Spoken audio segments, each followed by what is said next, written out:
What is hell on earth? My friend's stepfather taped him ever since he was 6 until around his 8th year. His biological father died of a work-related accident and his mother married this stepfather that she knew from her hometown a few years after. That fatherly figure soon turned out to be a monster that was eager to put his hands on anything that moves. My friend's mother was unaware of what the stepfather was doing, as the stepfather threatened to take my friend's life as well as his mother's life if my friend told anyone what was going on. He was in an ever worse situation after getting bullied. He wanted to take his life, but his mother was the only reason he didn't want to do it, and kept pushing on through it all. He started slowly making a few friends that helped him cope a little. On his 10th birthday he was left limping after his stepfather went all out on him in the worst possible way.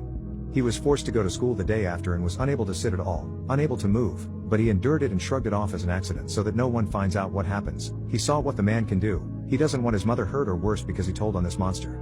Even the bully stopped making fun of him after seeing that he didn't care anymore about what they did to him. More uninterested in bullying an inanimate object than pity. A few older senior students who were a mix of 16 and 18-year-old caught up to what happened and pulled him aside one day to ask what happened. They all sat down and talked.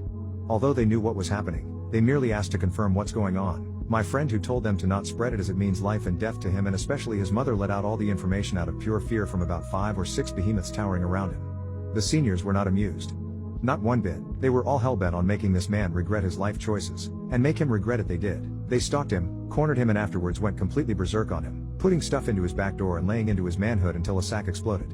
He was rushed to the hospital. Both his sacs were ruptured and are damaged beyond salvation. His back door was ripped to the size of a 22-centimeter ball, and he lost about 70% of his teeth. They caught him at the brink of death and managed to keep him alive somehow. The next day they told his mom of what happened, and what he did to him. She wasn't just filing for divorce. She took everything he ever owned, all the money he made, and afterwards had him put behind bars. With a little birdie that told every inmate inside of what he did.